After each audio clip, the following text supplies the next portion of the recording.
से निकल गया तो, उन लोगों ने राजकुमारी को ढूंढ लिया तो फिर सर्वनाश हो जाएगा। नहीं, बल्कि इन्हीं के साथ रहकर अगर मैं राजकुमारी तक पहुंच जाऊं तो मैं सही समय पर राजकुमारी को किसी भी विपदा से बचाकर निकल सकता हूं, आसानी से निकल सकता हूं।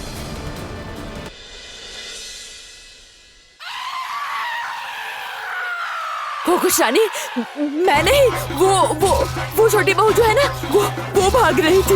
मैं नहीं भाग रही थी, मैं सच में नहीं भाग रही थी। मैं तो आपकी दासी हूँ और हमेशा आपकी दासी ही रहूंगी।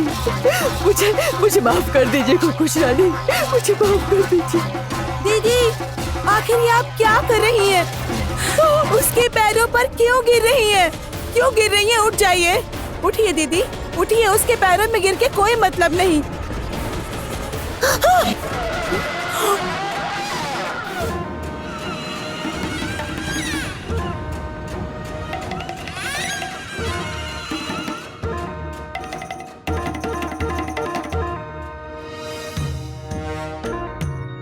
इतना साहस चोटिला के साथ चलाकी।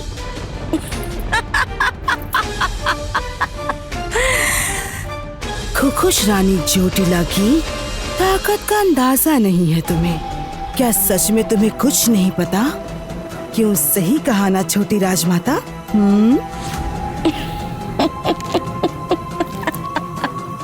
ओहो, छोटी राजमाता, अब तो तुम कैद हो।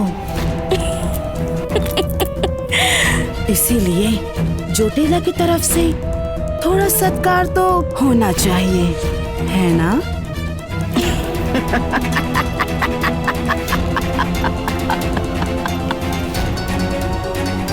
चोटिला किसी की भी गलती माफ नहीं करती।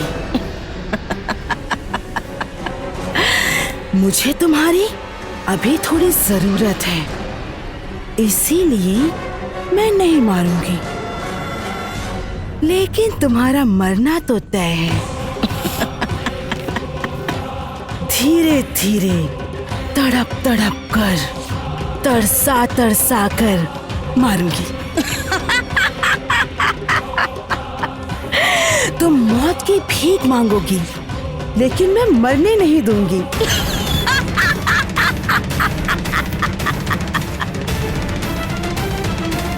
ए, उसे बंदी बनाकर रखो।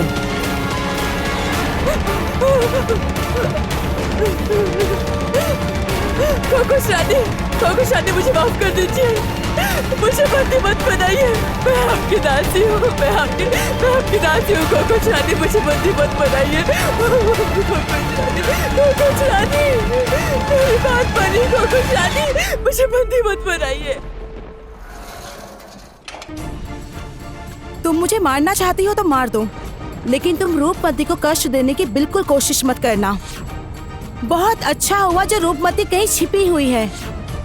एक बात मेरी कान खोल के सुन लो चोटिला, तुम मेरी बेटी तक कभी नहीं पहुंच पाओगी। कभी भी नहीं पहुंच पाओगी, तुम कभी भी नहीं पहुंच पाओगी। ओ मूर्ख, कान खींचने पर तो सर पे दुखता है ना छोटी माँ?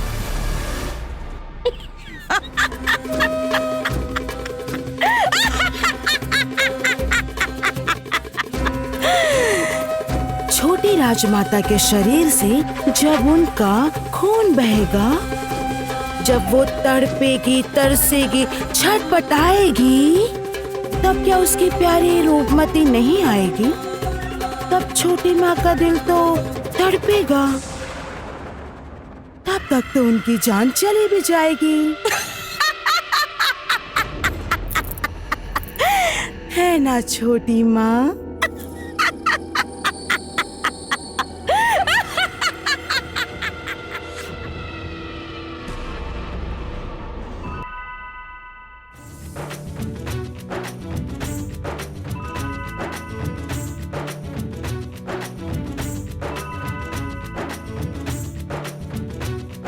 ऐसे गोल गोल आंखें करके क्या देख रही हो? मैं कोई साधारण नहीं हूँ, मैं परियों के राज्य की राजकुमारी हूँ। पर तुम इतनी छोटी क्यों? मैं तो तुम्हें देख ही नहीं पा रही हूँ। छोटी हूँ तो क्या हुआ? मेरे पास बहुत ताकत है, देखना चाहती हो?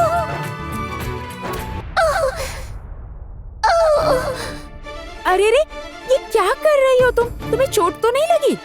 नहीं नहीं, इतने से तो क्या ही होगा। दरअसल बहुत सालों से बंद थी ना, इसीलिए हाथ पर चलाने की आदत नहीं रही। अच्छा अच्छा, अब तुम एक बार चुप हो जाओ, हाँ? और बताओ कि तुम्हें किसने बंद किया था और क्यों बंद किया था?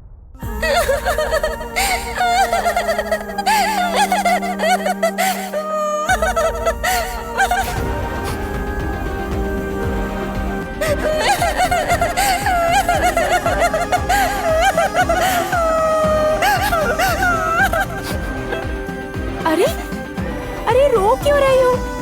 क्या हो गया तुम्हें? क्यों रो रही हो? मन बहुत दुखी है, रोना आ रहा है। अच्छा अच्छा अच्छा, शांत हो जाओ, मुझे बताओ तो क्या हुआ? मैं तो तुम्हारी दोस्त हूँ ना, दुश्मन नहीं हूँ। बहुत दिन हो गए मैंने पापा को नहीं देखा, अपने परिराज्य भी नहीं गई। मैंने ना एक गलती की थी और मेरी सौतेली माँ ने मुझ पर झूठा आरोप लगाकर मुझे बंद कर दिया। वैसे भी मेरी सौतेली माँ मुझे पसंद नहीं करती और उसके पास बहुत शक्तियाँ हैं, लेकिन मेरे पापा मुझे बहुत प्यार करते थे। लेकिन उन्होंने मुझे कुछ कहने का मौका ही नहीं दिया। पर पापा ने कहा था कि किसी पवित्र आत्मा के स्पर्श से मुझे मुक्ति मिलेगी। मैं इतने समय से उसी का इंतजार कर रही थी।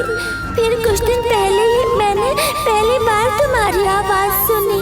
मुझे तो पता ही नहीं चला कि कौन मुझे खतरे से सावधान कर रहा है। तुम्हारे खतरे को महसूस करते हुए मुझे लगा कि वो तुम ही हो जो मुझे आजाद कर सकती है और मेरी दोस्त बन सकती है। अच्छा हुआ, अब तुम आजाद हो और हम दोस्त बन गए हैं। अब मुझे अपने राज्य रूपनगर वापस जाना होगा। रास्ता ढूंढ रही हूँ। वो क्या है ना, मैं जंगल में रास्ता भटक गई हूँ। अरे जब मैं हूँ तो तुम्हें चिंता करने की क्या जरूरत? मैं उड़कर तुम्हें रास्ता दिखा दूंगी। तुम उड़ भी सकती हो? अरे बाप रे, पर ये उड़ नहीं सकती क्या? देखो ना, मेरे पंख नहीं देखे तुमने? और जानती हो मैं परी राज्य में सबसे तेज उड़ सकती हूँ। मैं तो हवा से भी तेज उड़ सकती हूँ, देखो। बाप रे। अरे रे, तुम फिर से गिर गई क्या? मैं उड़ क्यों नहीं पा रही? मेरे पंखों को क्या हो गया? अब क्या होगा मेरा?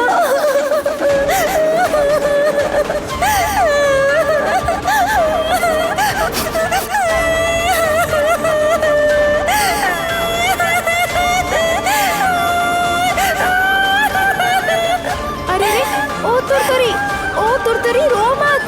अब मैं इस छोटी परी के साथ क्या करूं? अरे शांत हो जाओ, रो मत।